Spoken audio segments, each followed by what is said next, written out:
Eric Hobsbawm. 8. A Era dos Impérios. Capítulo 7.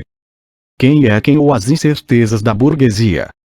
No sentido mais amplo possível, o de um homem é a soma, o total do que ele pode chamar seu, não apenas seu corpo e suas forças psíquicas, mas suas roupas e sua casa, sua mulher e seus filhos, seus ancestrais e seus amigos, sua reputação, suas obras, suas terras e seus cavalos, seu iate e sua conta de banco. William James. Com imenso prazer, começam a fazer compras, e mergulham nisso como quem emerge numa carreira. Como classe, falam, pensavam e sonham com a posse.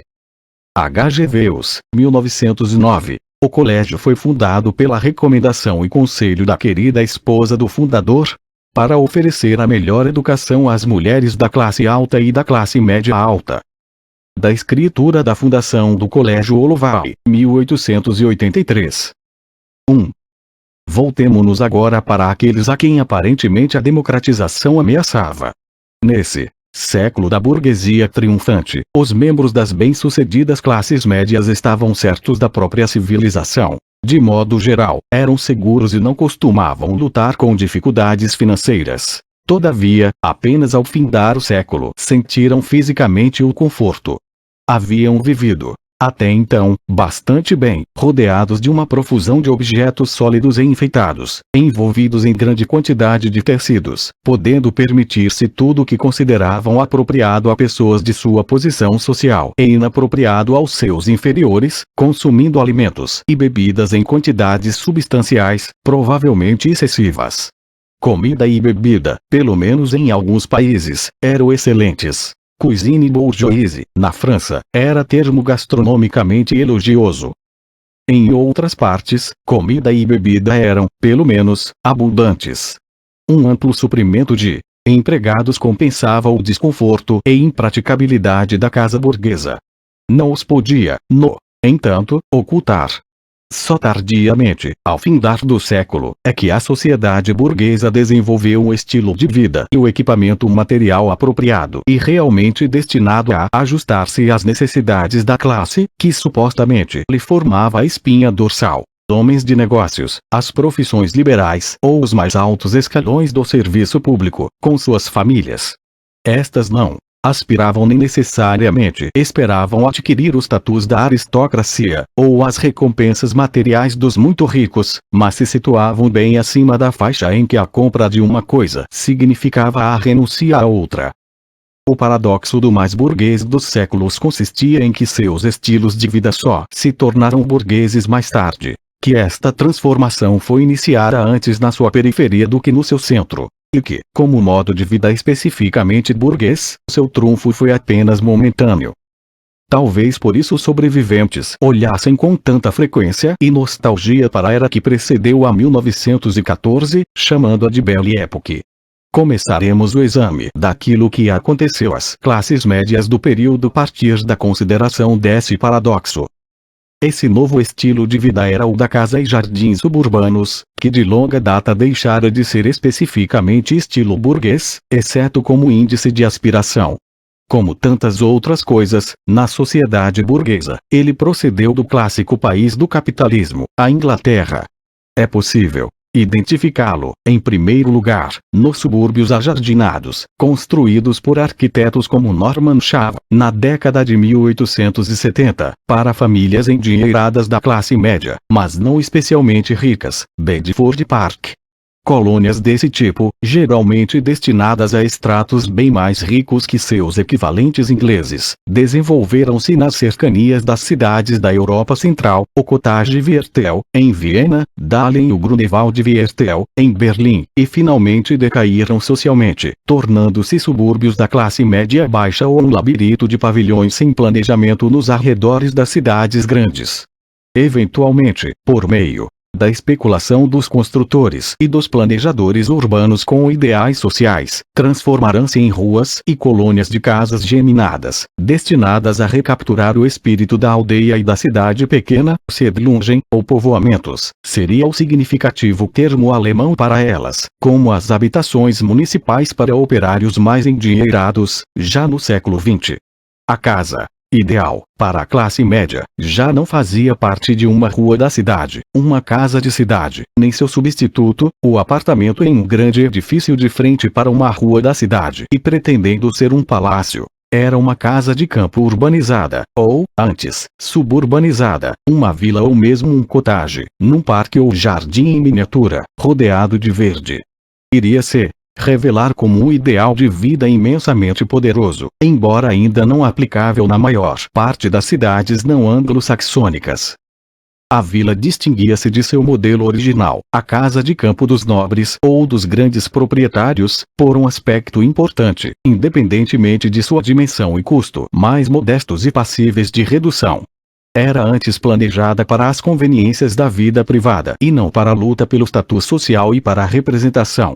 Na realidade, o fato de tais colônias serem, em larga medida, comunidades destinadas a uma única classe, topograficamente isoladas do resto da sociedade, tornava mais fácil a concentração nos confortos de vida.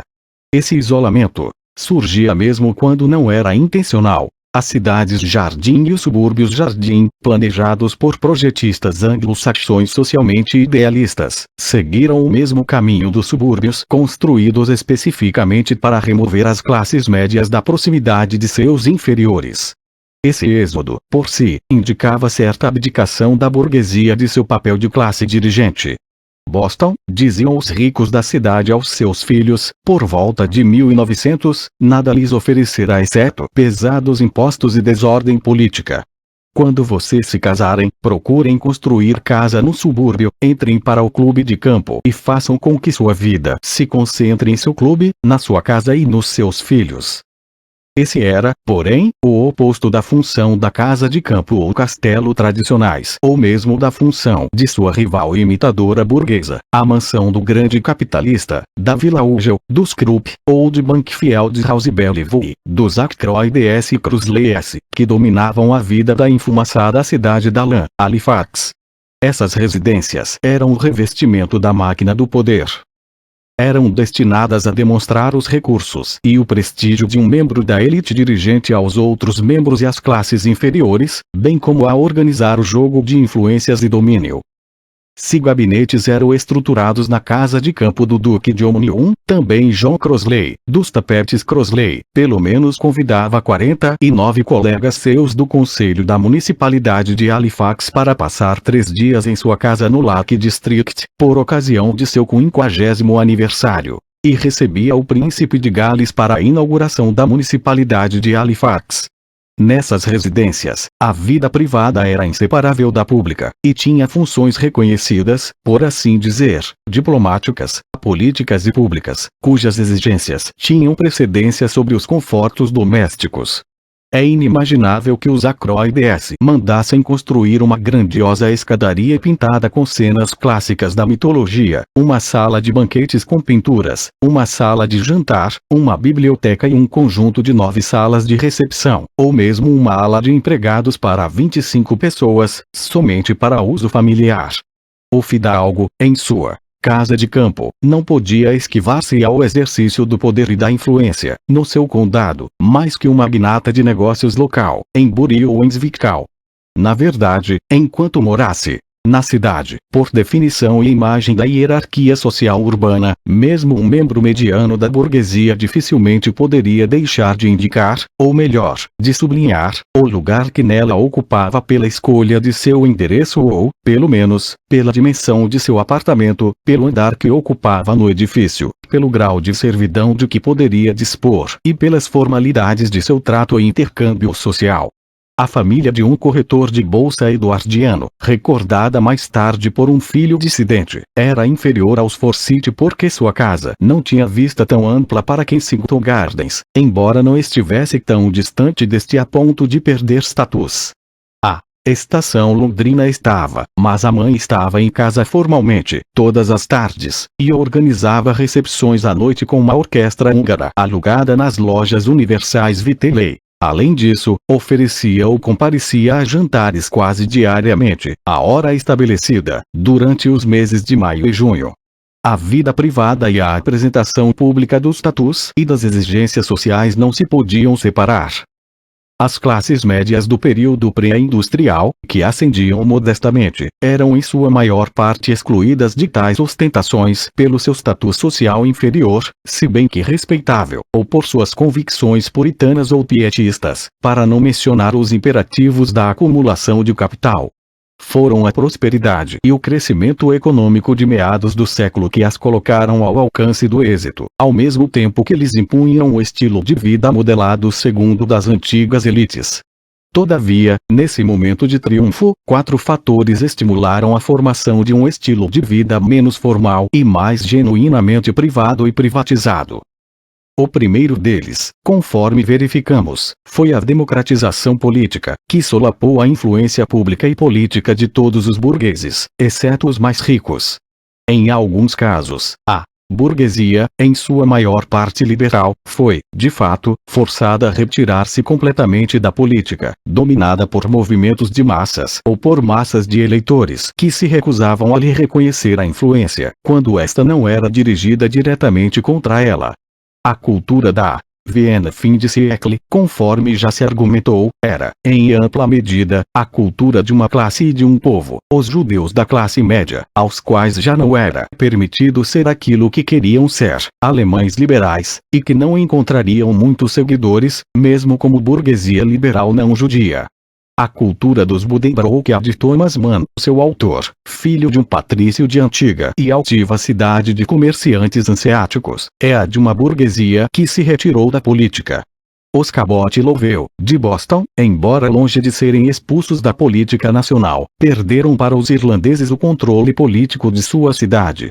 Desde 1890, desmantelava-se a paternalista cultura de fábrica do norte da Inglaterra. Era uma cultura na qual os operários podiam ser sindicalistas, mas que celebravam o aniversário dos empregadores, cujas cores políticas eram as suas.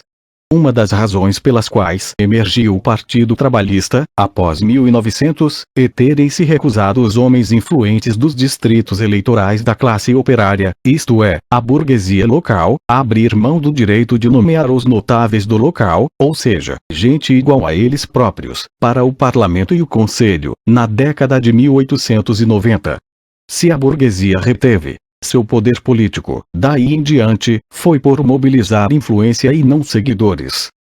O segundo fator foi um certo afrouxamento dos liames entre a burguesia triunfante e os valores puritanos que haviam sido anteriormente tão úteis para a acumulação do capital, e por meio dos quais a classe havia frequentemente se identificado e estabelecido a distância que a separava da ociosa e dissoluta aristocracia e dos bêbados e preguiçosos operários.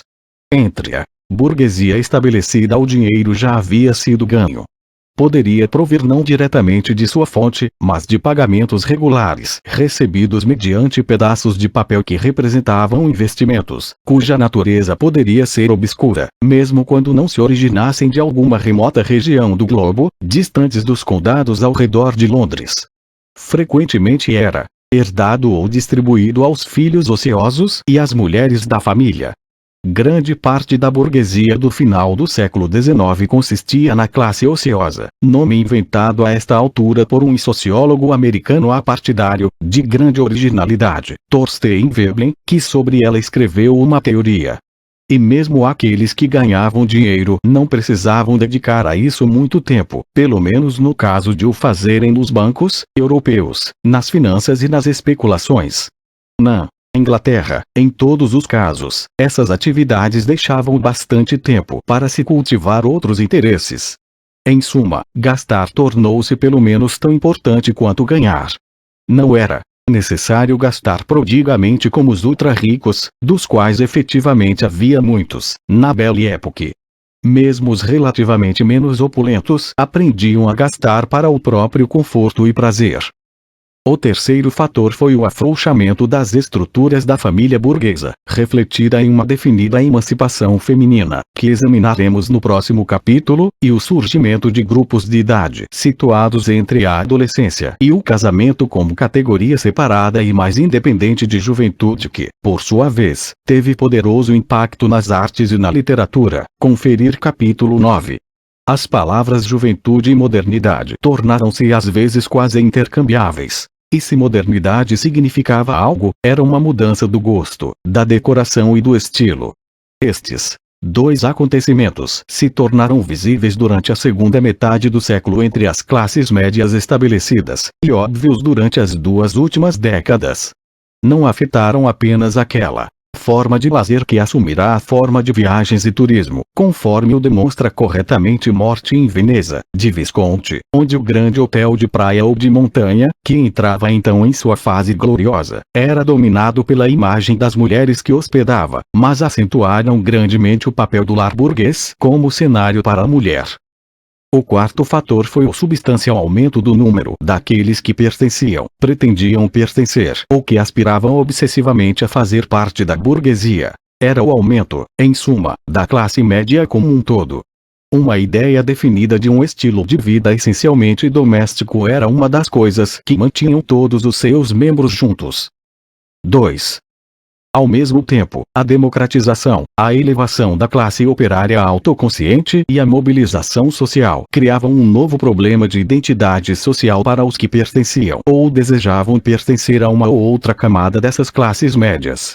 A definição de burguesia é notoriamente difícil, conferir à Era do Capital, capítulo 3, 3 e 4, e não foi facilitada na medida em que a democracia e a ascensão dos movimentos operários induziram aqueles que pertenciam à burguesia, cujo nome tornava-se cada vez mais um palavrão, a negar em público a sua própria existência como classe, senão a existência de todas as classes. Na França, sustentava-se que a Revolução havia abolido as classes. Na Inglaterra, que as classes, não sendo castas fechadas, não existiam. No campo cada vez mais ressoante da sociologia, que a estrutura social e a estratificação eram demasiado complexas para tais simplificações. Na América, perigo parecia residir não tanto na possibilidade de as massas se mobilizarem como uma só classe, identificando seus exploradores como outra classe, mas sim em que, afirmando seu direito constitucional à igualdade, declarassem pertencer à classe média, diminuindo as vantagens, outras que não há dos irretorquíveis fatos da riqueza, de se pertencer a uma elite. A sociologia, que como disciplina acadêmica era um produto do período de 1870-1914, sofre ainda as consequências dos infindáveis e inconclusivos debates sobre classe e status social, devido à predileção de seus praticantes pela reclassificação da população do modo que melhor convém às suas convicções ideológicas. Além disso, com a mobilidade social e o declínio das hierarquias tradicionais, estabelecendo quem pertence ou não a um extrato médio ou condição social, os limites desta zona social intermediária, e da sua área interna, tornaram-se imprecisos.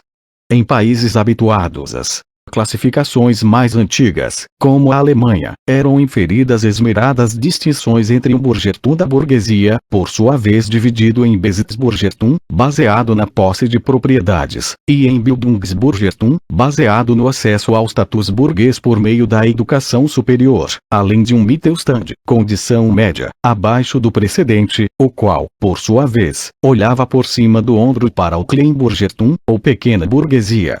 Outras línguas da Europa Ocidental simplesmente manipulavam as categorias imprecisas e mutáveis de uma burguesia/classe média grande ou superior, pequena ou inferior, entre as quais havia um espaço ainda mais impreciso.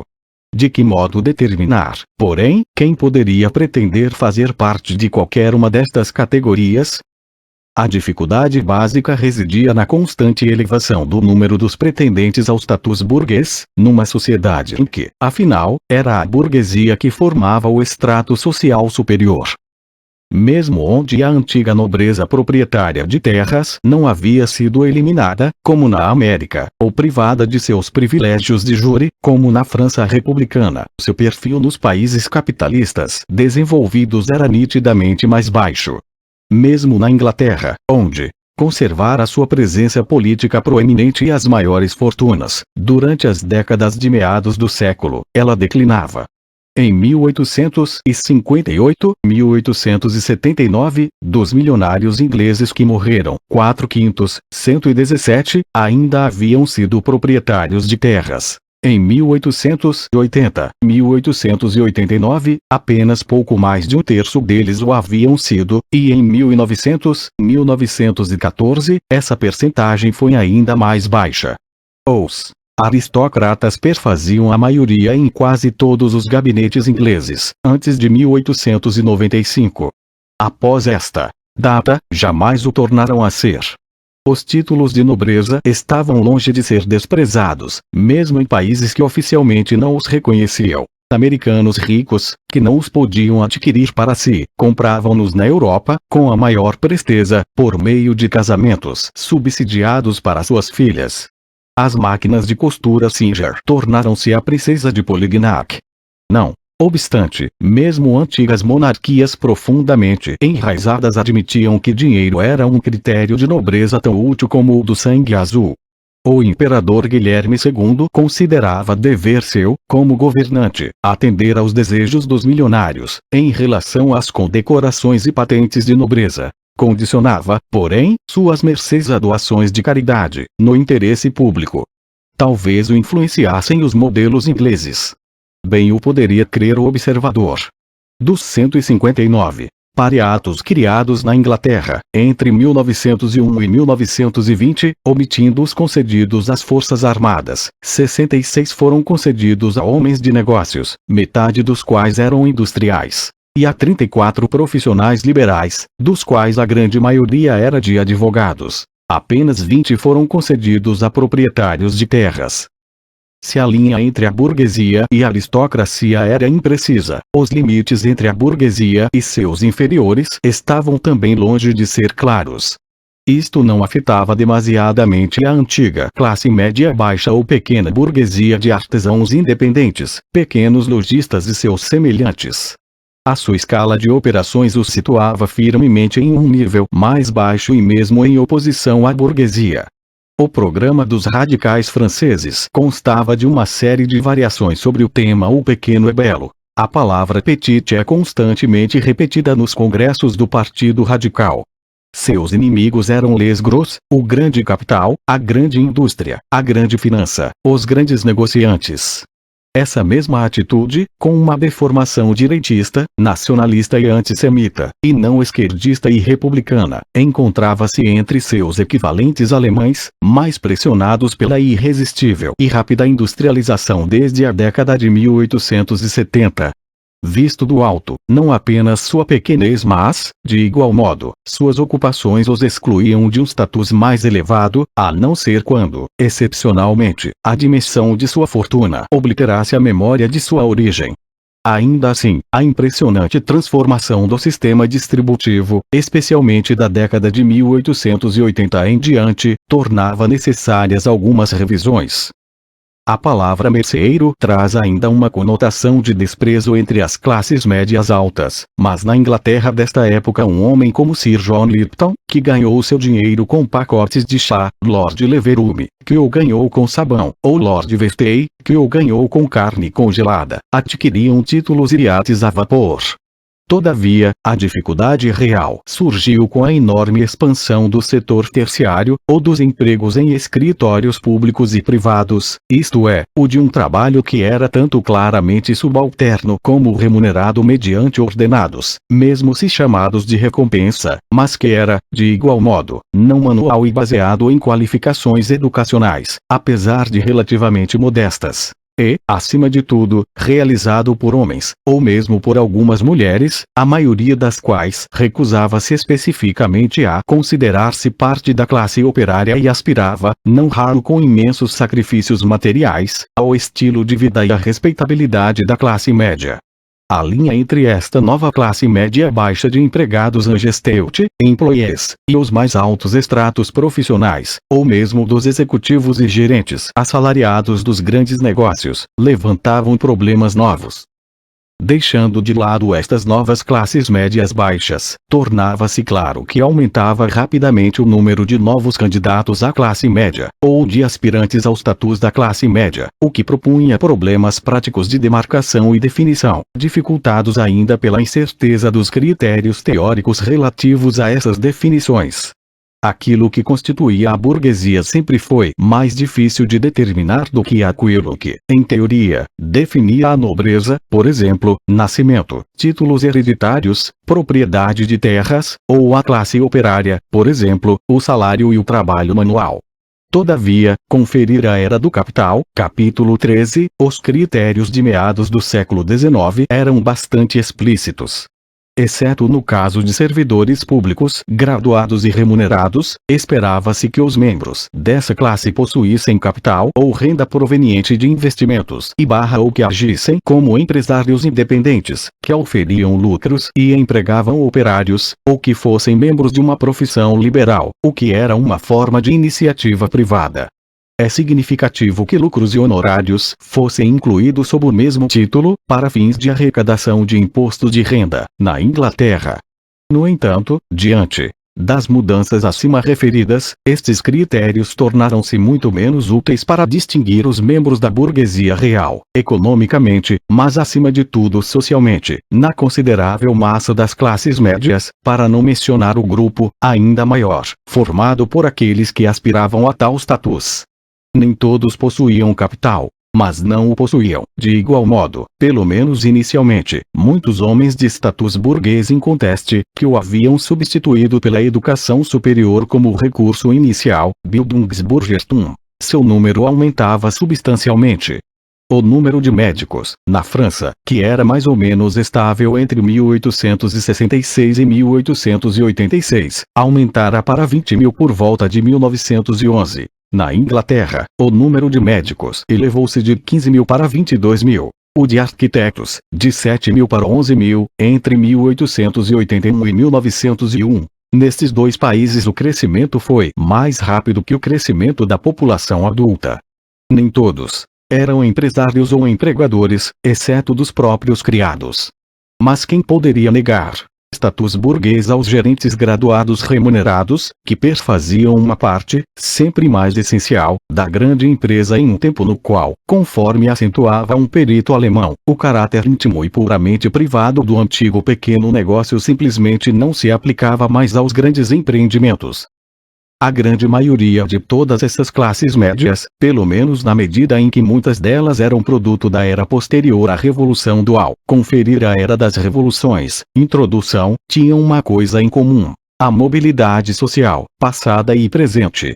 Sociologicamente, conforme notou um observador francês na Inglaterra, as classes médias consistiam essencialmente em famílias no processo de elevar-se socialmente, e a burguesia, em pessoas que haviam chegado, seja no ponto mais alto ou em algum platô convencionalmente definido.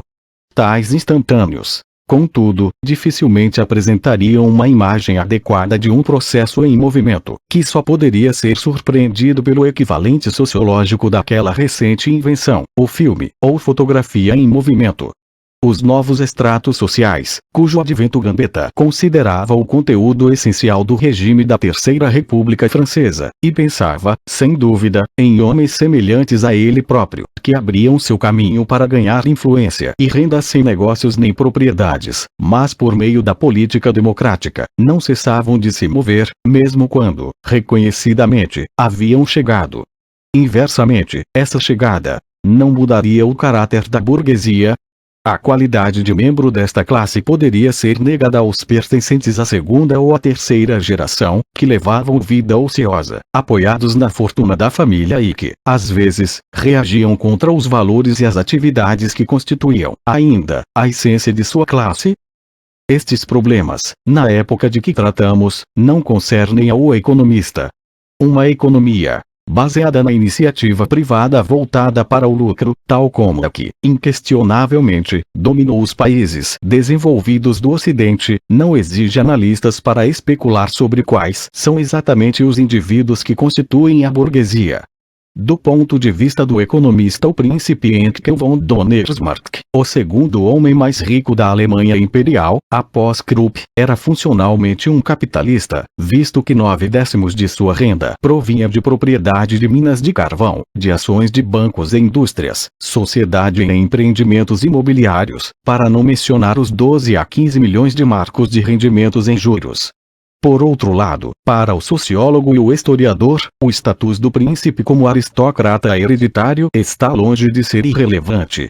O problema é em definir a burguesia como um grupo de homens e mulheres, e a linha divisória que a separa das classes médias baixas, portanto, não encontra suporte direto na análise do desenvolvimento do capitalismo, nesta fase, exceto para os que creem que o sistema depende das motivações pessoais dos indivíduos, como empresários particulares embora, naturalmente, reflita mudanças estruturais na economia capitalista e possa esclarecer suas formas de organização. 3. Estabelecer critérios identificáveis era, portanto, urgente para os então membros, reais ou virtuais, da burguesia ou da classe média e particularmente para aqueles cujo dinheiro, por si só, não seria suficiente para a compra de um status seguro de respeito e privilégio para si e para sua descendência. 3 modos de estabelecer esse pertencimento adquiriram grande importância no período, pelo menos em países em que já surgia alguma incerteza em relação a quem era quem. Todos exigiam que se preenchessem 2 condições. Deviam distinguir claramente os membros da classe média dos das classes operárias, dos camponeses e de outros ocupados em trabalhos manuais, e deviam apresentar uma hierarquia de exclusividade, sem afastar a possibilidade de o candidato galgar os degraus da escadaria social. Um estilo de vida e uma cultura de classe média era um destes critérios. Uma atividade ociosa e especialmente a nova invenção, o esporte, era outro. Mas o principal indicador do pertencimento de classe crescentemente veio a ser, e ficou sendo, a educação formal.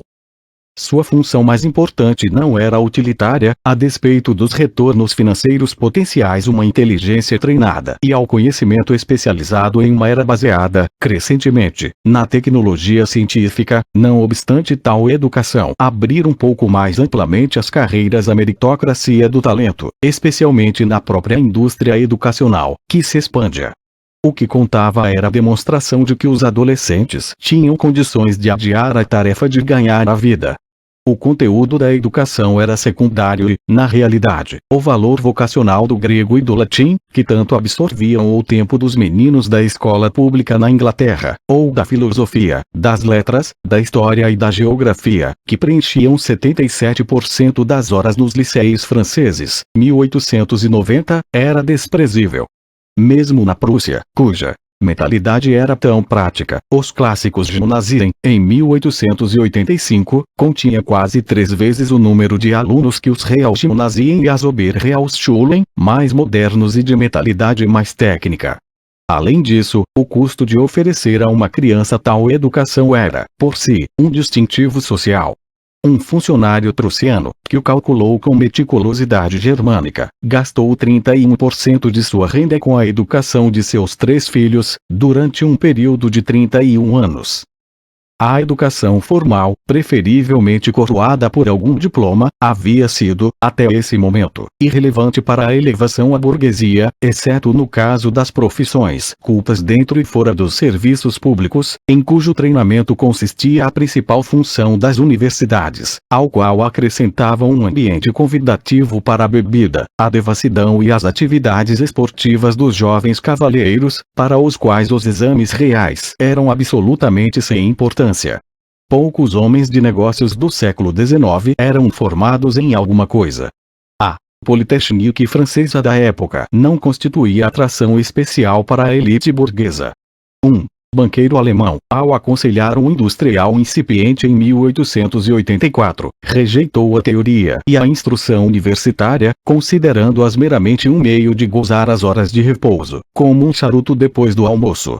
Aconselhou a entrada imediata para negócios práticos, a busca de um respaldo financeiro, a observação do que se passava nos Estados Unidos e o ganho da experiência, deixando a instrução superior aos técnicos cientificamente treinados, que teriam utilidade para os empresários.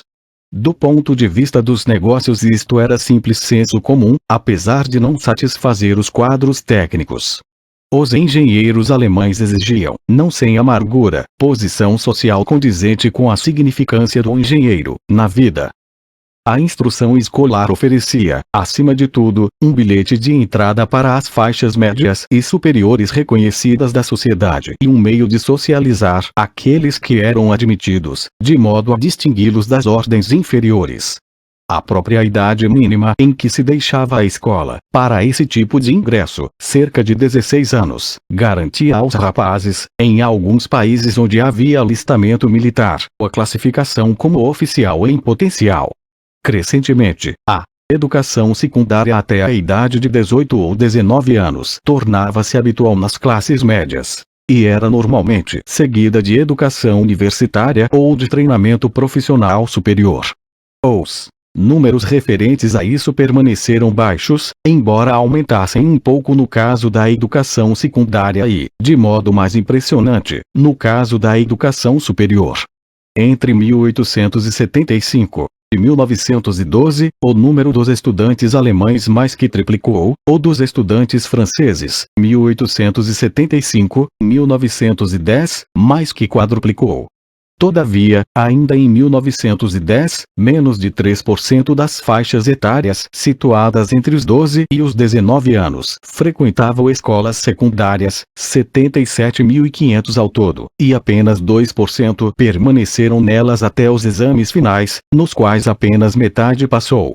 A Alemanha, com uma população de 65 milhões, entrou para a Primeira Guerra Mundial como uma tropa de cerca de 120 mil oficiais da reserva, ou cerca de 1% dos homens entre 20 e 45 anos. Por mais modestos que fossem, esses números eram muito superiores à dimensão habitual das classes dominantes mais antigas, por exemplo, as 7.000 pessoas que em 1870 detinham 80% de toda a terra de propriedade privada, na Inglaterra, para não mencionar as cerca de 700 famílias que constituíam o pareado inglês. Eram certamente demasiado grandes para a formação daquelas redes informais e pessoais, por meio das quais a burguesia do início do século XIX conseguiria estruturar-se. E isto, em parte, por estar a economia altamente localizada e em parte porque os grupos minoritários, religiosos e étnicos, que desenvolveram afinidade especial pelo capitalismo, protestantes franceses, quáqueres, unitários, gregos, judeus, armênios, originaram redes de mútua lealdade, de parentesco, e de transações comerciais que se estenderam por países, continentes e oceanos inteiros. No próprio topo da economia nacional e internacional essas redes ainda operavam, uma vez que o número de pessoas envolvidas era diminuto e alguns tipos de negócios, especialmente bancos e finanças, concentravam-se cada vez mais no punhado de centros financeiros, geralmente nas próprias capitais das nações-estado mais importantes. Por volta de 1900, a comunidade dos bancos ingleses, que controlava de fato os negócios financeiros do mundo, consistia em algumas dezenas de famílias que moravam numa pequena área de Londres, que se conheciam entre si, frequentavam os mesmos clubes e círculos sociais e ligavam-se através de casamentos. A Associação do Aço do Reno-Westfália, que se compunha da maioria da indústria do aço alemã, consistia em 28 empresas. O maior de todos os trusts, a United States Steel, foi formado por um punhado de homens em conversas informais, e finalmente concretizado durante jantares e jogos de golfe. A grande burguesia genuína, antiga ou recente, não tinha, portanto, grandes dificuldades para se organizar como elite, já que podia utilizar métodos muito semelhantes aos da aristocracia, ou mesmo, como na Inglaterra, os próprios mecanismos desta. Na realidade, sempre que possível, seu objetivo era, cada vez mais, o de coroar o êxito comercial pela entrada na classe nobre, pelo menos por meio dos seus filhos e filhas, se não por meio de um estilo de vida aristocrático. É um erro considerar isso uma simples abdicação dos valores burgueses perante antigos valores aristocráticos. Para começar, a socialização por meio de escolas de elite, ou outras, fora não menos importante para a aristocracia tradicional do que para a burguesia. Na medida em que essa socialização adquiriu importância, como nas escolas públicas inglesas, assimilou os valores aristocráticos em um sistema moral destinado a uma sociedade burguesa e para seus serviços públicos. Além disso, o teste dos valores aristocráticos tornava-se agora, e cada vez mais, um estilo de vida dissoluto e dispendioso que exigia acima de tudo o dinheiro, viesse de onde viesse. O dinheiro, portanto, tornou-se seu critério. O aristocrata proprietário de terras, genuinamente tradicional, na medida em que não conseguia manter tal estilo de vida e as atividades a este associadas, isolava-se no mundo provinciano em desaparecimento, ainda leal e altivo, mas socialmente marginal, como os personagens de Theodor Fontane, em Der Stechling, 1895, uma poderosa elegia aos velhos valores Junker do antigo Brandemburgo. A grande burguesia utilizava os mecanismos da aristocracia como o faria com qualquer escolha de elite, para os seus próprios fins. O verdadeiro teste das escolas e universidades, como agências socializadoras, era para aqueles que galgavam a escada social e não para os que já haviam atingido o topo. Transformou o filho de um jardineiro não conformista de Salisbury no Lente de Cambridge e o filho deste, via Eton e King's College, no economista John Maynard Keynes, tão obviamente membro de uma elite polida e segura de si que ainda nos espantamos ao pensar no ambiente da infância de sua mãe, entre tabernáculos batistas provincianos, e todavia ele foi, até o fim, um altivo membro de sua classe, a qual, mais tarde, chamou de burguesia educada. Não admira que a espécie de escolaridade que oferecia o status burguês, provável ou certo, expandiu-se para atender ao aumento do número dos que haviam adquirido fortuna, porém não status, como o vovô Keynes. Para aqueles cujo status burguês dependia, tradicionalmente, da educação, como era o caso dos filhos dos pastores protestantes pobres, bem como o dos filhos dos profissionais mais liberalmente remunerados e para uma multidão de pais menos respeitáveis, ambiciosos em relação a seus filhos. Desenvolveu-se, pois, a educação secundária, principal portal de entrada. O número dos alunos multiplicou-se por algo situado entre 2, Bélgica, França, Noruega, Países Baixos, e 5, Itália. O número dos estudantes, nas universidades que lhes ofereciam a garantia de se tornarem membros das classes médias, quase triplicou na maioria dos países europeus, entre finais da década de 1870 e o ano de 1913. Durante as décadas precedentes permanecera relativamente estável. De fato, por volta da década de 1880, os observadores alemães preocuparam-se com a admissão às universidades de mais estudantes do que os setores econômicos da classe média podiam acomodar. O problema da genuína classe média alta, ou, digamos, dos 68 grandes industriais que, de 1895 a 1907, se juntaram aos 5 já instalados na mais elevada classe de contribuintes, em Bochum, Alemanha, era o fato de uma tão generalizada expansão educacional já não oferecer emblemas de status suficientemente exclusivos. Ao mesmo tempo, no entanto, a grande burguesia não podia separar-se formalmente de seus inferiores, pois suas estruturas precisavam manter-se abertas a novos membros, uma vez que esta era a natureza de seu ser, e porque precisavam mobilizar, ou pelo menos conciliar, as classes médias e as inferiores, a fim de enfrentar as classes operárias, sempre mais mobilizadas. Daí a insistência dos observadores não socialistas de que a classe média não só crescia mas adquiria enorme dimensão. O temível Gustav von Schmoller, maioral dos economistas alemães, achava que a classe média perfazia 1/4 da população, mas nisto incluía não só os novos funcionários, gerentes e técnicos, recebendo bons porém moderados salários, mas também os capatazes e operários qualificados. Sombart, de igual modo, avaliava a classe média em 12,5 milhões, contra 35 milhões de operários. Esses eram essencialmente cálculos de eleitores potencialmente antissocialistas. Uma avaliação generosa dificilmente ultrapassaria os 300 mil, considerados como perfazendo o público investidor de fins da era vitoriana e da era eduardiana, na Inglaterra. Em qualquer caso, os próprios membros das classes médias estavam longe de abrir os braços às ordens inferiores, ainda quando estes usassem colarinho e gravata. Um observador inglês, mais caracteristicamente, tratava sumariamente as classes médias inferiores como pertencentes, com os operários, ao mundo das escolas elementares. No interior dos sistemas em que a entrada era aberta, portanto, tinham de ser estabelecidos círculos de exclusividade informal, mas definitiva. Isto era mais fácil num país como a Inglaterra, que não tinha educação primária pública até 1870, e a frequência à escola não viria a ser compulsória senão daí a 20 anos, nem educação secundária pública até 1902, nem qualquer tipo de educação universitária significativa fora das duas antigas universidades, Oxford e Cambridge. Numerosas escolas, inadequadas mas surpreendentemente chamadas públicas, foram fundadas para a classe média de 1840 em diante. Seguiam o modelo das 9 antigas fundações, reconhecidas como tais em 1870 e já servindo de viveiro para a nobreza e os grandes proprietários, especialmente Eton. Em princípios da década de 1900 haviam se expandido e formavam uma lista de cerca de 64 até 160 escolas, dependendo do seu grau de exclusividade e snobismo, relativamente dispendiosas, que pretendiam tal status e treinavam deliberadamente seus alunos para serem membros da classe dominante. Um grupo de escolas secundárias particulares, principalmente no norte e no leste dos Estados Unidos, preparava, também, os filhos das boas famílias, ou, de qualquer modo, das famílias ricas, para o polimento final das universidades particulares de elite.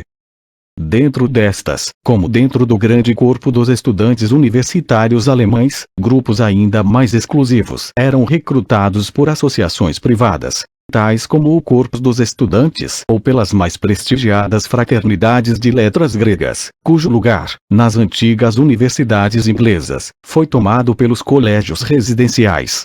As burguesias de fins do século XIX eram, portanto, uma estranha combinação de sociedades fechadas mas educacionalmente abertas. Abertas, por ser a entrada franqueada em virtude do dinheiro, ou mesmo, por meio de bolsas de estudos e outras providências destinadas a estudantes pobres, do mérito, mas fechadas, na medida em que era claramente dado a entender que alguns círculos eram consideravelmente mais iguais que outros.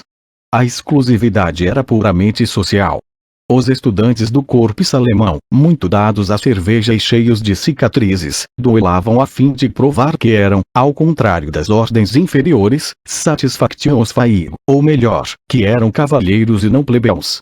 As sutis gradações de status, nas escolas particulares inglesas, eram estabelecidas por aquelas que se dispunham a entrar em competições esportivas, contra outras, ou melhor, que tinham irmãs com possibilidades de ser parceiras convenientes para um casamento. O grupo das universidades americanas de elite, pelo menos no leste, era efetivamente definido pela exclusividade social do esporte. Na Ivy League, elas jogavam umas contra as outras. Para aqueles que ascendiam à grande burguesia, esses mecanismos de socialização garantiam inquestionavelmente a qualidade de membro para seus filhos. A educação acadêmica, para as filhas era opcional, e fora dos círculos liberais e progressistas não era garantida. Apresentava, porém, vantagens práticas definidas. A instituição dos antigos camaradas Altier em Alumni, que se desenvolvem rapidamente desde a década de 1870, demonstrava que os produtos de um estabelecimento educacional formavam uma rede que poderia ser nacional ou mesmo internacional, mas que ao mesmo tempo ligava as gerações mais novas às mais velhas. Em suma, oferecia coesão social a um grupo heterogêneo de recrutas. Também aqui o esporte proporcionava boa parte do elemento formal de ligação.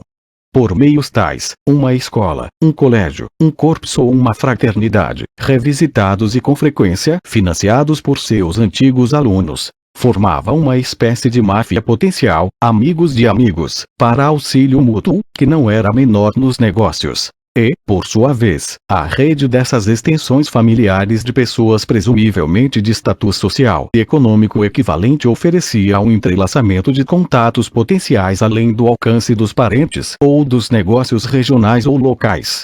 Nas palavras do guia às fraternidades colegiais americanas, ao observar o enorme crescimento das associações de antigos alunos, Beta Theta Pi possuía capítulos, listando ex-alunos em 16 cidades em 1889, mas 110 em 1912, elas formavam círculos de homens cultos que de outro modo não se conheceriam. O potencial prático de tais redes, no mundo de negócios nacionais e internacionais, pode ser indicado pelo fato de uma dessas fraternidades norte-americanas, a Delta Kappa Epsilon, gabar-se de ter 6 senadores, 40 congressistas, um Cabot Lodge e o Theodore Roosevelt, em 1889, ao passo que em 1912 incluía igualmente 18 banqueiros de Nova York, inclusive J.P. Morgan, 9 personagens abastados de Boston, 3 diretores da Standard Oil e pessoas de peso comparável no meio oeste. Não seria de certo desvantajoso para o futuro empresário Jim, digamos, poderia submeter-se aos rigores da iniciação na Delta Kappa Epsilon, num colégio apropriado e pertencente à Ivy League. Tudo isso adquiria importância econômica e social à medida que se desenvolvia a concentração capitalista e atrofiava-se a indústria puramente local ou mesmo regional, carecendo de liames com redes mais amplas, como foi o caso dos bancos rurais ingleses. Todavia, conquanto o sistema de escolaridade formal e informal fosse conveniente para a elite econômica e social estabelecida, era essencial principalmente para os que desejavam fazer parte dela, ou ter sua chegada a ela certificada pela assimilação de seus filhos. A escola era a escada pela qual os filhos dos membros mais modestos do extrato intermediário passavam para o alto. Pois até nos sistemas educacionais mais meritocráticos, poucos eram os filhos de verdadeiros camponeses, e menos ainda os de operários, que passavam além dos degraus mais baixos. 4. A relativa facilidade com que os 10.000 do alto, como vieram a ser chamados, sabiam estabelecer exclusividade, não resolveu o problema dos 100.000 do alto, que preenchiam o mal definido espaço entre a gente superior e o populacho. E menos ainda ao problema das bem mais numerosas classes médias inferiores, não raro situadas apenas por um fio de cabelo, financeiramente falando, acima dos operários qualificados mais bem pagos. Pertenciam, certamente, ao que os observadores sociais ingleses chamavam de classe que tem empregados, 29% da população, numa cidade provinciana como York. Apesar do fato de o número dos empregados domésticos haver estacionado ou mesmo declinado, de 1880 em diante, não tendo mantido, portanto, o mesmo ritmo de crescimento que o dos estratos médios, as aspirações da classe média ou mesmo da classe média baixa eram inconcebíveis sem empregados domésticos, exceto nos Estados Unidos. Nesta medida, a classe média era ainda uma classe de senhores, conferir a era do capital, ou antes, de senhoras, de jovens mulheres trabalhadoras. Certamente, davam aos filhos e, cada vez mais, também às filhas, educação secundária. Na medida em que isso era para os homens uma qualificação para o status de oficial da reserva, ou oficiais cavalheiros temporários nos exércitos de massas da Inglaterra de 1914, igualmente os marcava como potenciais senhores de outros homens. No entanto, um número crescentemente maior desses homens já não eram independentes no sentido formal, mas recebiam salários de seus empregadores, ainda quando estes eram eufemisticamente chamados por algum outro nome. Ao lado da antiga burguesia de empresários, profissionais independentes e daqueles que reconheciam somente ordens de Deus e do Estado, crescia agora a nova classe média dos gerentes, executivos e peritos técnicos assalariados no capitalismo das grandes corporações estatais e na alta tecnologia. Era a burocracia pública e privada, cuja ascensão foi analisada por Max Weber. Ao lado, mas sobrepujando a pequena burguesia antiga, de artesãos independentes e pequenos lojistas, surgia agora a nova pequena burguesia dos escritórios, lojas e administração subalterna. Eram estes, realmente, estratos numericamente muito amplos, e a gradual mudança das atividades econômicas primárias e secundárias para as terciárias prometia aumentar sua dimensão. Nos Estados Unidos, em torno de 1900, eram já mais numerosos que a própria classe operária, embora constituísse exceção. A nova classe média e a classe média baixa eram demasiado numerosas e, com frequência, demasiado insignificantes, tomadas individualmente. Seu meio ambiente era demasiado desestruturado e anônimo, especialmente na cidade grande, e a escala em que a economia e a política operavam era demasiado ampla para que contassem como pessoas ou famílias, como as da classe média alta e as da haute bourgeoisie. Sem dúvida, sempre fora assim numa grande cidade, mas em 1871 menos de 5% dos alemães moravam em cidades de 100 mil ou mais habitantes, ao passo que em 1910 mais de 21% o faziam. Progressivamente, portanto, as classes médias eram identificadas não tanto como indivíduos levados em conta como tais e sim por meio de sinais coletivos de reconhecimento. Pela educação que haviam recebido, pelo estilo de vida e por práticas que indicavam sua situação aos outros, aliás tão inidentificáveis, como indivíduos, quanto eles próprios.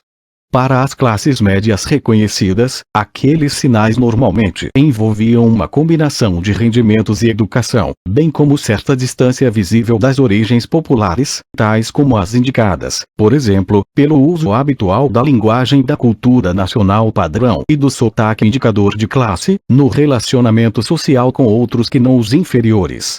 As classes médias baixas, antigas e novas, eram claramente separadas e inferiores pelos rendimentos insuficientes, mediocridade cultural e proximidade das origens populares. O principal objetivo da nova pequena burguesia era o de demarcar tão nitidamente quanto possível a distância que as separava das classes operárias, objetivo que geralmente as inclinava para a direita radical, na política. Sua forma de esnobismo era a reação. O grosso da classe média sólida e incontestável não era numeroso. Em princípios da década de 1900, menos de 4% das pessoas que morriam, na Inglaterra, deixavam mais de 300 libras em propriedades, inclusive casas, móveis, etc. Todavia, ainda que um rendimento mais que confortável de classe média, digamos 700 mil libras por ano, tenha sido talvez 10 vezes superior a um bom rendimento da classe operária, não se poderia comparar ao dos realmente ricos, para esquecer os super ricos. Era enorme o abismo entre a classe média superior, estabelecida, reconhecida e próspera, e aquilo que então veio a ser chamado plutocracia, que representava, segundo um observador de fins da era vitoriana, a visível obliteração da distinção convencional entre os aristocratas de nascimento e os do dinheiro. A segregação residencial, mais que provável, num subúrbio elegante, era um modo de estruturar essas massas endinheiradas como grupamento social. A educação, como vimos, era outro. Ambos conjugavam-se numa prática que se institucionalizou, essencialmente, durante o último quartel do velho século: o esporte. Formalizado em torno desta época na Inglaterra, que lhe ofereceu o modelo e o vocabulário, alastrou-se como um incêndio aos demais países. Em seu início, sua forma moderna foi associada especialmente à classe média e não necessariamente à classe alta. Os jovens aristocratas poderiam experimentar, como na Inglaterra, qualquer forma de proeza física, mas o campo em que se especializavam era o dos exercícios ligados à equitação e à matança, ou pelo menos ao ataque aos animais e às pessoas. A caça, o tiro, a pesca, as corridas de cavalos, a esgrima e coisas semelhantes. Efetivamente, na Inglaterra, a palavra esporte era originalmente restrita a tais atividades, sendo os jogos e competições físicas, hoje chamados esporte, classificados como passatempo. A burguesia, como sempre, não apenas adotou como transformou os modos de vida dos nobres. Os aristocratas, caracteristicamente, também se entregaram a formas de atividade notavelmente dispendiosas, tais como o recém-inventado automóvel, que foi corretamente descrito na Europa de 1905 como brinquedo de milionários e meio de transporte das classes endinheiradas. Os novos esportes abriram caminho até a classe operária, e, mesmo antes de 1914, alguns deles eram entusiasticamente praticados por operários. Havia, na Inglaterra, talvez 1 milhão de jogadores de futebol, que eram observados e seguidos com paixão por grandes multidões. Este fato incorporou ao esporte um critério de classe próprio, o amadorismo, ou antes, a proibição ou a estrita segregação da casta dos profissionais. Nenhum amador poderia distinguir-se de modo genuíno nos esportes, a não ser que pudesse dedicar a eles mais tempo do que os operários dispunham, exceto se fossem pagos. Os esportes que se tornaram mais característicos das classes médias, como o tênis, o rugby, o futebol americano, ainda um jogo dos estudantes de faculdade, apesar do esforço que exige, ou os ainda não desenvolvidos esportes de inverno, todos eles obstinadamente rejeitaram o profissionalismo. O ideal do amadorismo, que apresentava a vantagem adicional de reunir classe média e nobreza, foi entesourado nos Jogos Olímpicos, uma nova instituição, 1896, nascida no cérebro de um francês admirador do sistema inglês de escolas públicas, que havia sido construído em torno de seus campos de jogos. Que o esporte era considerado elemento importante na formação da nova classe governante, segundo o modelo do gentleman britânico burguês treinado em escola pública, é evidente, pelo papel das escolas ao introduzi-lo no continente. Os futuros clubes profissionais de futebol eram, frequentemente, times de firmas inglesas expatriadas e de seus funcionários. Que o esporte apresentava um aspecto patriótico e até militarista é igualmente claro. Mas serviu também para criar novos padrões de vida e de coesão da classe média. O tênis, inventado em 1873, rapidamente tornou-se o jogo perfeito dos subúrbios da classe média, em grande parte por ser bissexual e por conseguinte oferecer um meio para os filhos e filhas da grande classe média encontrarem parceiros não apresentados pela família, mas certamente de posição social comparável a deles. Em suma, os esportes alargavam o estreito círculo de família e conhecidos da classe média e, por meio da rede de entrelaçamento e interação dos clubes de tênis com sócios contribuintes, criavam um universo social fora das células domésticas autoabrangentes. A sala de visitas da casa não tardou a minguar e a tornar-se um ponto insignificante. O triunfo do tênis é inconcebível sem a suburbanização e a progressiva emancipação da mulher da classe média. O alpinismo e o novo esporte do ciclismo, que se tornou o primeiro esporte para espectadores de massa, da classe operária, no continente, e os novos esportes de inverno, precedidos da patinação, beneficiaram-se também, e substancialmente, da atração entre os sexos. Aliás, desempenharam um significativo papel na emancipação feminina. Por essa razão, os clubes de golfe desempenhariam um papel igualmente importante no mundo anglo-saxão masculino de profissionais da classe média e homens de negócios. Já nos deparamos com o recente acordo de negócio concluído num campo de golfe. O potencial social deste jogo, cujas partidas são disputadas em extensas propriedades, dispendiosamente construídas e conservadas por membros de clubes destinados a excluir, social e financeiramente, estranhos inaceitáveis, impressionou as novas classes médias como uma súbita revelação. Antes de 1889, havia apenas 2 campos de golfe em toda Yorkshire, West Riding. Entre 1890 e 1895, foram abertos 29 deles. De fato, a extraordinária rapidez com que todas as formas de esporte organizado conquistaram a sociedade burguesa, entre 1870 e os primeiros anos de 1900, sugere que o esporte preenchia uma necessidade social consideravelmente maior que a de exercícios ao ar livre. Paradoxalmente, pelo menos na Inglaterra, um proletariado industrial e uma nova burguesia, ou classe média, emergiram ao mesmo tempo como grupos autoconscientes, que se definiam um contra o outro por meio de maneiras e estilos de vida e ação coletiva. O esporte, criação da classe média transformada em 2 alas com óbvia identificação de classe, constituía um dos modos mais importantes de realizar aquela definição. 5. Por conseguinte, 3 importantes tendências marcaram socialmente as classes médias das décadas que precederam 1914. Na extremidade inferior, aumentou o número daqueles que, de algum modo, reivindicavam a qualidade de membros do grupo intermediário. Eram os empregados não manuais, que, à margem, distinguiam-se dos operários, que podiam ganhar tanto quanto eles, apenas pela pretensa formalidade da roupa de trabalho, os proletários de paletó preto ou, como diziam os alemães, de colarinho duro, e por um pretenso estilo de vida de classe média. Na extremidade superior, tornava-se imprecisa a linha divisória entre empregadores, profissionais superiores, gerentes altamente colocados, executivos assalariados e funcionários graduados. Todos eles foram colocados num só grupo, de modo realístico, o da classe, na ocasião em que o recenseamento inglês tentou pela primeira vez registrar a população por classes.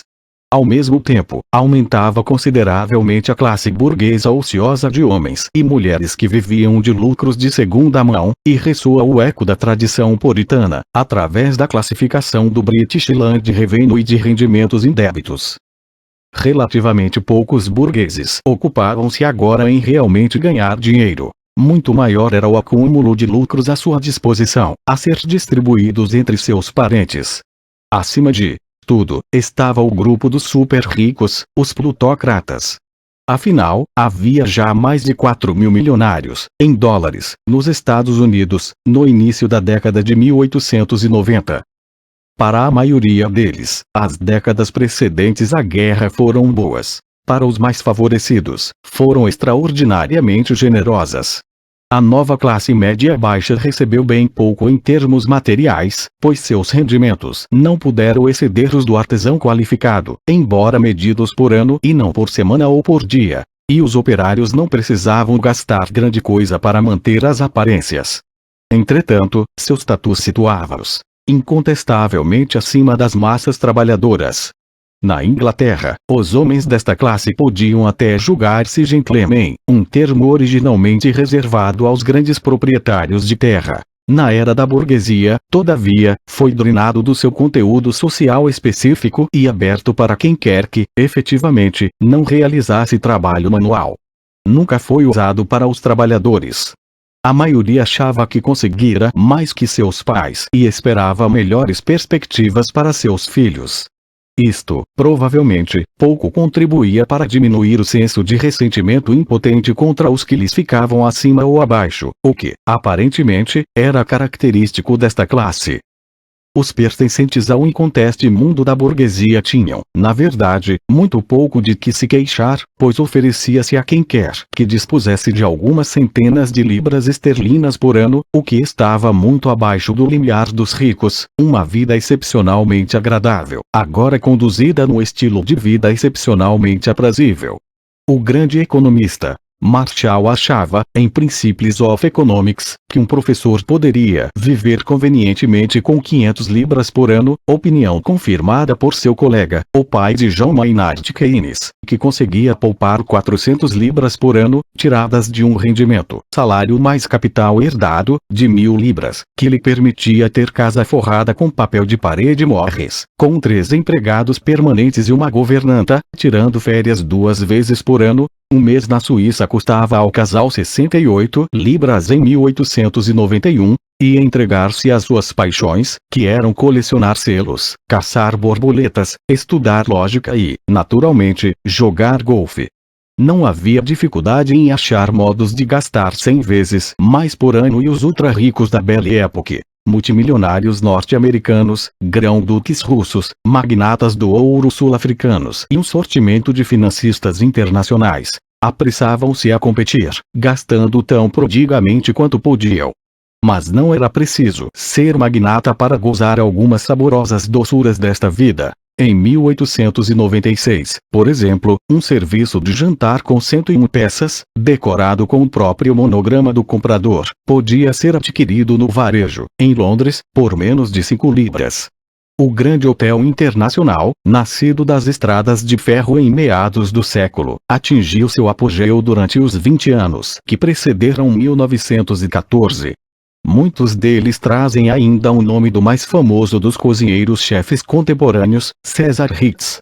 Esses palácios podem ter sido frequentados pelos super-ricos, mas não foram construídos principalmente para eles, pois os super-ricos ainda construíam, ou alugavam, suas próprias residências palacianas. Estes hotéis visavam aos medianamente ricos e comodamente endinheirados.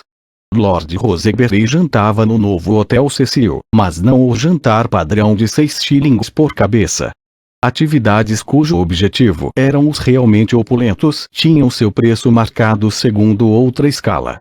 Em 1909, um jogo de tacos de golfe, com saco, custaria £1,5 em Londres, ao passo que o preço básico de um novo carro Mercedes era 900 libras. Lavingborn e o filho possuíam 2 deles e mais 2 da Hiller, 3 da Hacks e 2 na Pierce. Não admira, portanto, que os anos pré-1914 viviam do folclore da burguesia como a era dos dias dourados.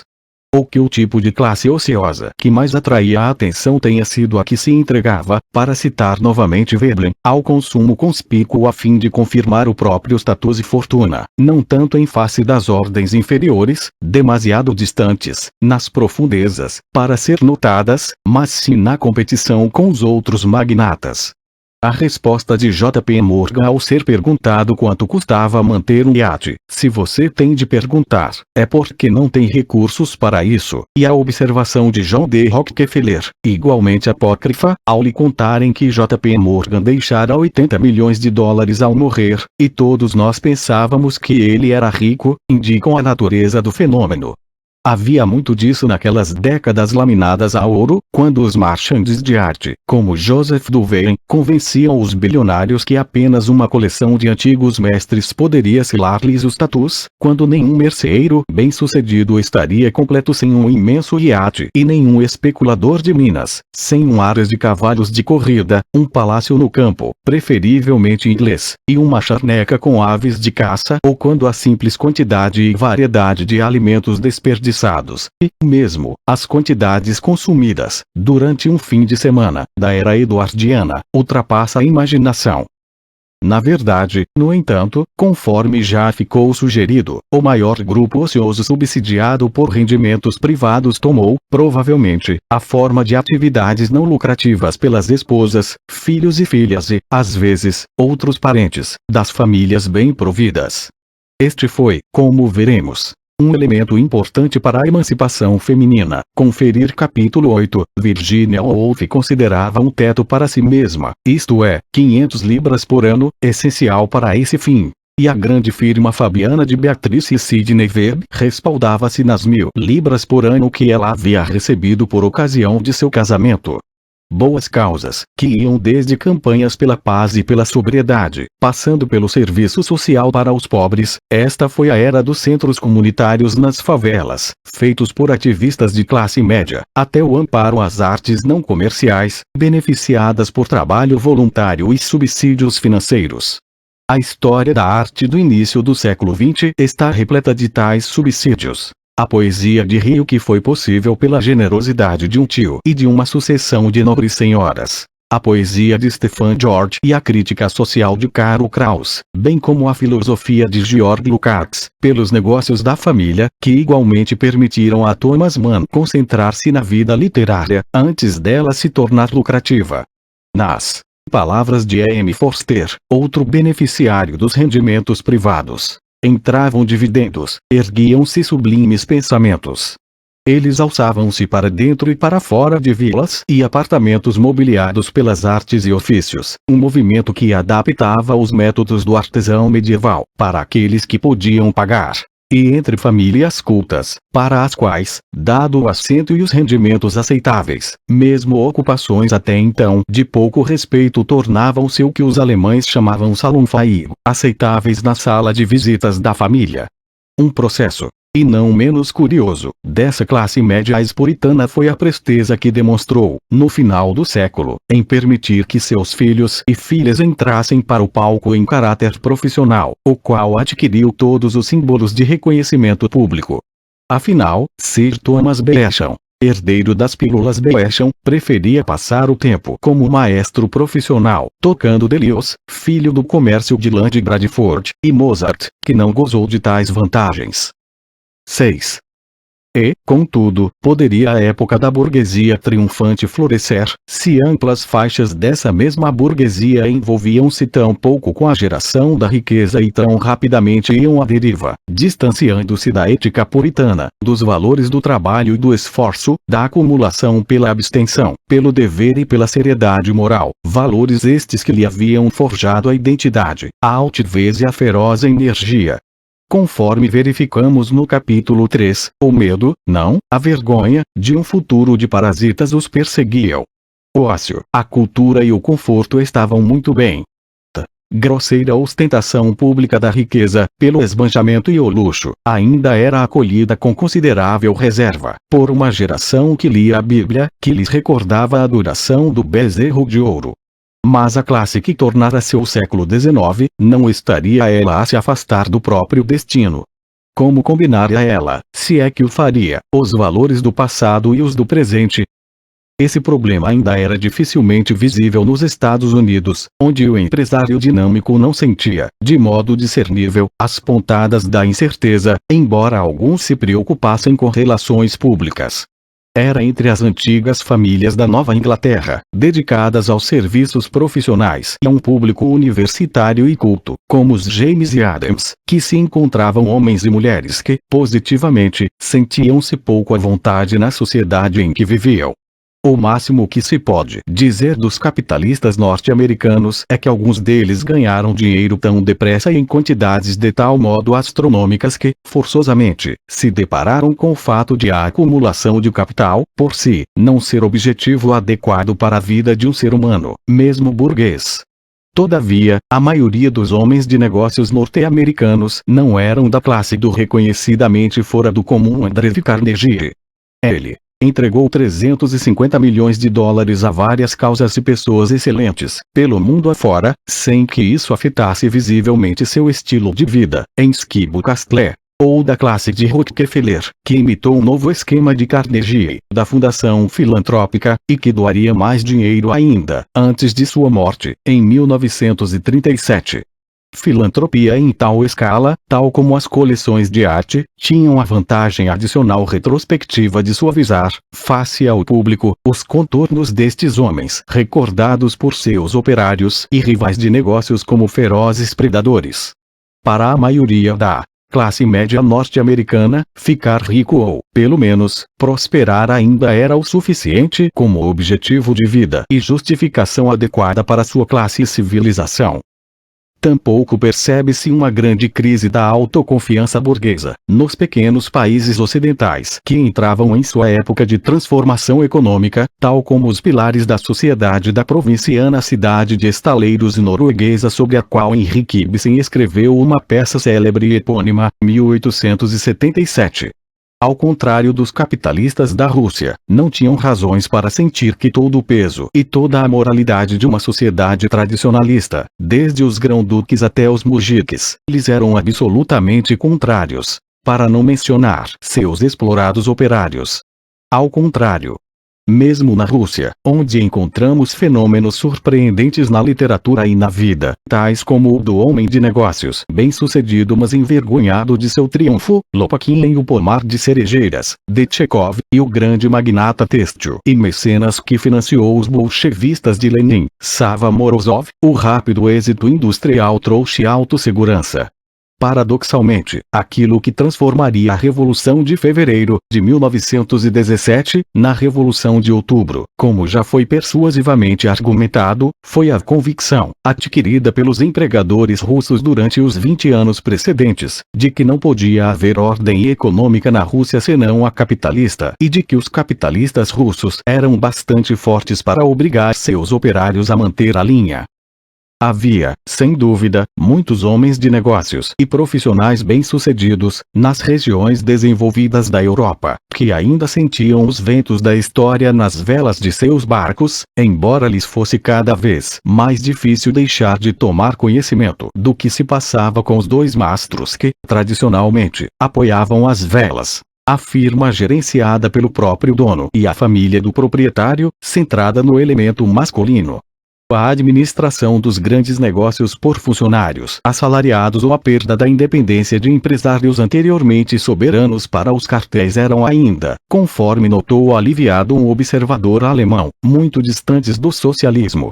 O mero fato, porém, de estarem assim ligados os negócios privados e o socialismo, demonstra quão longe parecia estar a ideia aceita de iniciativa privada das estruturas econômicas de nosso período.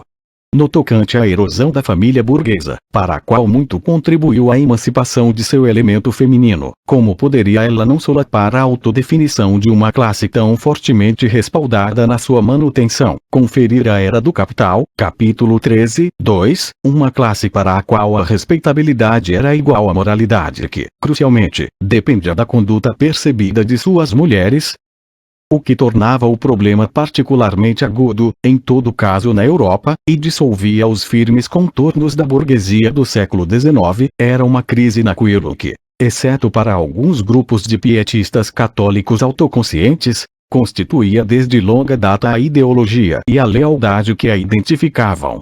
A burguesia acreditava não apenas no individualismo, na respeitabilidade e na propriedade, mas igualmente no progresso, na reforma e no liberalismo moderado. Na eterna batalha política entre os estratos superiores das sociedades do século XIX, entre os partidos de movimento ou progresso e os partidos da ordem, as classes médias se haviam colocado incontestavelmente, em sua grande maioria, pelo movimento, embora de nenhum modo insensíveis à ordem. Todavia, como veremos adiante, tanto o progresso quanto a reforma e o liberalismo estavam em crise. O progresso científico e tecnológico, é claro, permaneceu inconteste. O progresso econômico ainda parecia seguro, pelo menos após as dúvidas e hesitações da Depressão, ainda que gerasse movimentos operários organizados, comumente liderados por subversivos perigosos. O progresso político, como vimos, era um conceito bem mais problemático à luz da democracia. No que concerne ao campo cultural e ao da moralidade, a situação era cada vez mais enigmática. Que se deveria fazer de Friedrich Nietzsche, 1844, 1900, ou de Maurice Barrès, 1862, 1923, que em 1903 eram os gurus dos filhos de pessoas que haviam navegado os mares da intelectualidade orientados pelos faróis de Herbert Spencer, 1820, 1903, ou Ernest Renan, 1820, 1892, a situação parecia ainda mais enigmática, do ponto de vista intelectual, com a ascensão ao poder e proeminência, no mundo burguês, da Alemanha, país em que a cultura da classe média jamais aceitara de bom grado as lúcidas simplicidades do iluminismo racionalista do século XVIII, o qual penetrou o liberalismo dos países em que se originara a Revolução Dual, a França e a Inglaterra. A Alemanha era, incontestavelmente, um gigante em ciência e erudição, em tecnologia e desenvolvimento econômico, em civilidade, cultura e artes, e não menos em poder. Talvez, tomada em seu conjunto, tenha sido esta a mais impressionante história de êxito nacional do século XIX. Sua história exemplificava o progresso. Mas seria esta realmente liberal? Mesmo na medida em que o era, onde se encaixaria aquilo que os alemães fim de século chamavam de liberalismo, entre as verdades aceitas de meados do século. As universidades alemãs chegavam a recusar-se a ensinar economia do modo como o assunto era universalmente entendido em outras partes. O grande sociólogo alemão Max Weber, cujos antecedentes eram impecavelmente liberais, considerava-se um burguês liberal vitalício e, na verdade, era realmente, pelos padrões alemães, um liberal de esquerda. Todavia, acreditava entusiasticamente no militarismo, no imperialismo e, pelo menos durante algum tempo, sentiu-se tão tentado pelo nacionalismo de direita que entrou para a Liga Pan-Germânica. Consideremos, por outro lado, as guerras doméstico-literárias dos irmãos Mann, Heinrich, o racionalista clássico, homem de esquerda e francófilo. Thomas, crítico veemente do liberalismo e da civilização ocidental, a qual costumava contrapor, de modo familiarmente teutônico, uma cultura essencialmente alemã. No entanto, toda a carreira de Thomas Mann, seguramente, suas reações à ascensão e triunfo de Hitler, demonstram que suas raízes e seu coração situavam-se na tradição liberal do século XIX. Qual dos irmãos era o verdadeiro liberal? Onde estaria o burguês, ou burguês alemão? Além disso, como vimos, a própria política burguesa tornava-se mais complexa e dividida, à proporção que a supremacia dos partidos liberais desmoronava durante a Grande Depressão. Antigos liberais passaram a conservadores, como na Inglaterra. O liberalismo dividiu-se e declinou, como na Alemanha, ou perdeu apoio para a esquerda e a direita, como na Bélgica e na Áustria. O que significa, exatamente, ser um membro do Partido Liberal, ou mesmo um liberal, sob tais circunstâncias? Seria necessário uma pessoa ser, ideológica ou politicamente, um liberal. Afinal, na década de 1900, havia muitos países nos quais o típico membro das classes empresariais ou profissionais situava-se francamente à direita do centro político. Abaixo deles, havia as fileiras, sempre maiores, da nova classe média e da classe média baixa, com sua ressentida e construída afinidade pela direita francamente antiliberal. Duas questões de urgência crescente sublinhavam a erosão das antigas identidades coletivas. O nacionalismo/imperialismo, conferir capítulos 13 e 6, e a guerra. A burguesia liberal certamente não fora entusiasta da conquista imperial, conquanto, paradoxalmente, seus intelectuais tenham sido os responsáveis pelo modo de administrar a maior de todas as possessões imperiais, a Índia. Conferir a Era das Revoluções, capítulo 8, 4. A expansão imperial podia ser reconciliada com o liberalismo burguês, não porém comodamente, via de regra. Os mais altissonantes brados da conquista costumavam estar bem mais à direita.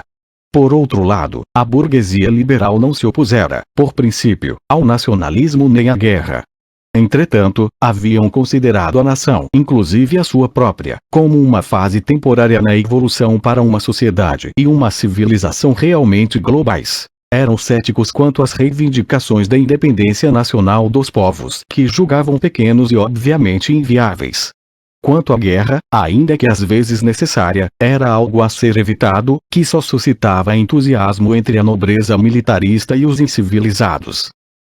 Observação realista de Bismarck de que os problemas da Alemanha seriam solucionados somente por meio de ferro e sangue havia sido deliberadamente destinada a escandalizar o público liberal e burguês de meados do século XIX, o que realmente fizera na década de 1860. É evidente que na era dos impérios, da expansão do nacionalismo e da aproximação da guerra, esses sentimentos já não sintonizavam com as realidades políticas do mundo.